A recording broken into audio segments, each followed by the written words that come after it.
St. John the Philosopher here.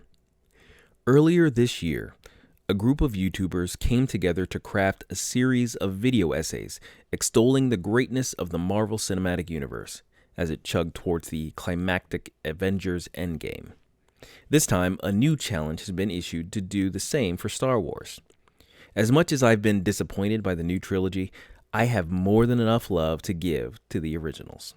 Because in many ways, the movies of my youth not only defined what Star Wars was, but the particular scene we're going to look at marked an important step in my personal spiritual journey.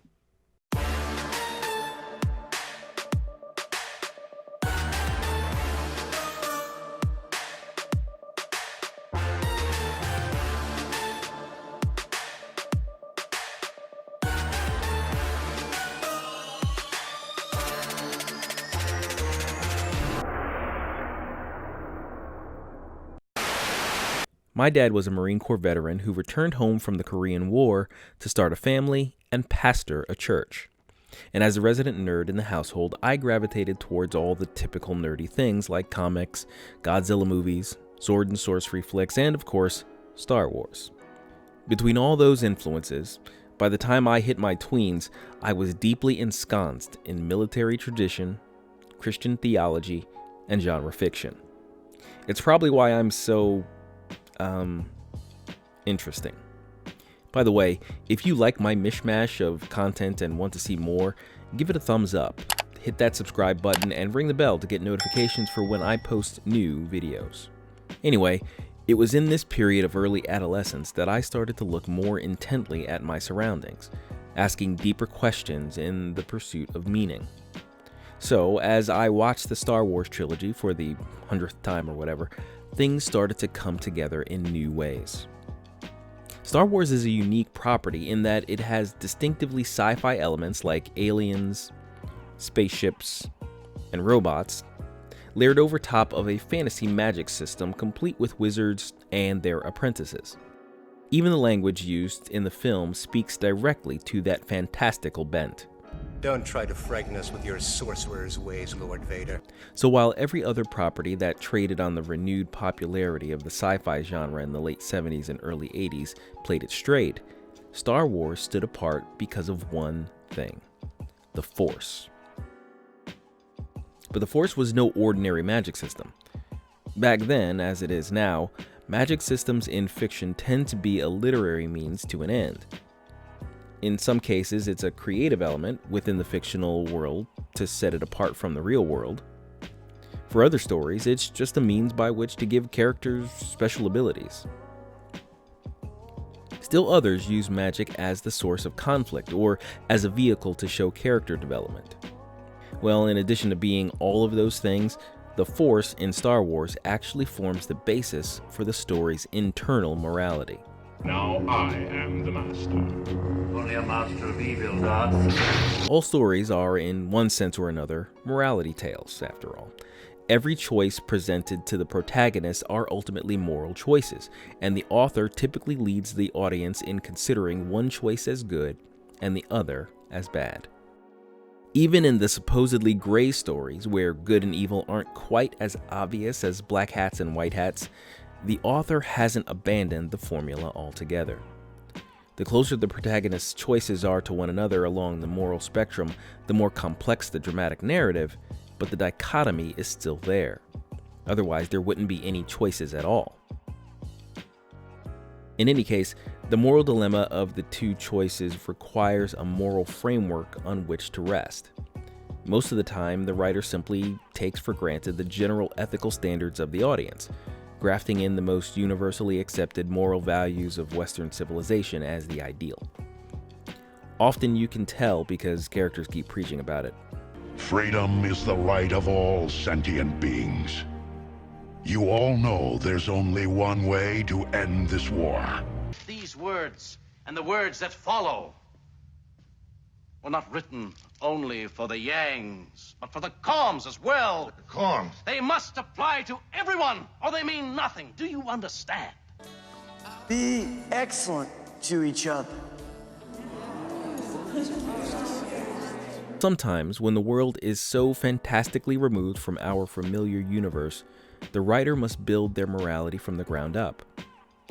In Frank Herbert's Dune, for instance, the Fremen people native to the desert planet of Arrakis have developed an entire ethical system around water, for obvious reasons, as well as a reverence for the giant sandworms that dominate their environment. In the same way, the Force is the grounding of the morality of Star Wars. Choosing the light side is good. Choosing the dark side is wrong. Faith in the Force brings strength. There are things you can only accomplish if you use the Force, Luke. Knowledge of the light side of the Force is inherently good, and therefore anything that stands in the way of that is bad. You must unlearn what you have learned. Even still, there's yet more to the Force than any comparable magic system or ethical code. Because in Star Wars, the Force is basically a character all its own. The Force wants things. It has a will. It has a hand in shaping destinies.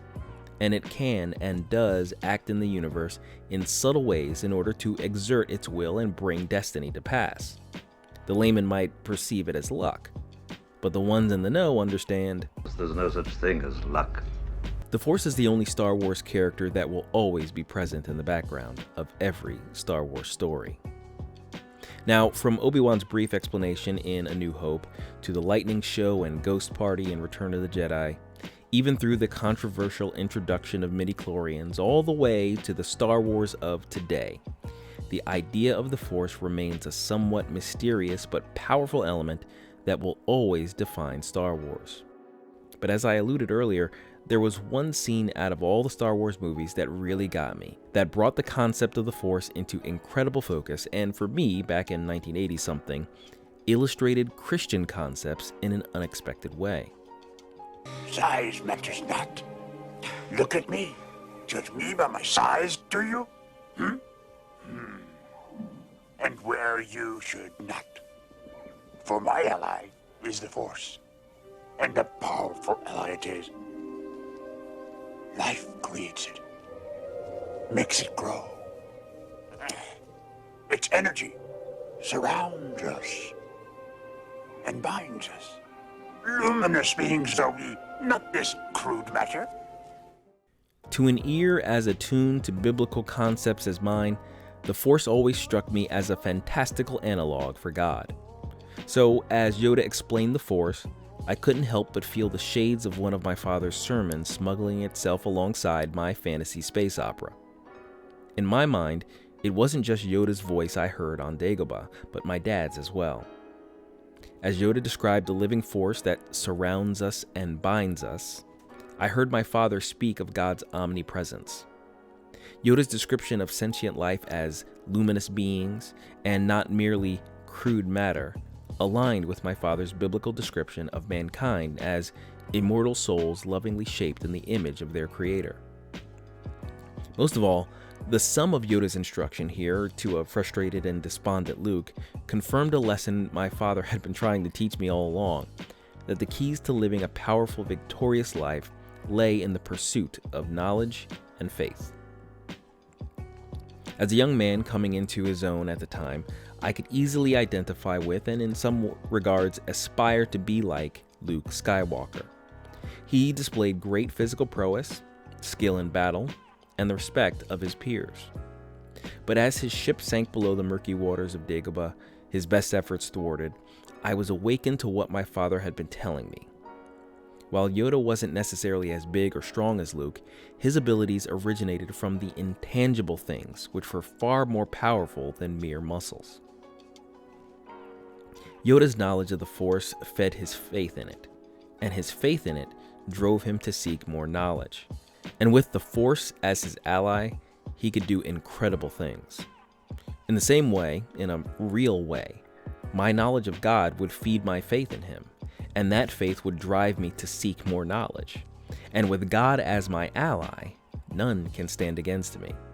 I have to say, so far, that's proven true. And so the connections between my theological understanding and my love for a few silly space movies was forged. Once I saw it, I couldn't unsee it. In fact, every time I watch this scene now, I can't help but remember the words of Jesus. Truly I tell you, if you have faith as small as a mustard seed, you can say to this mountain, move from here to there, and it will move.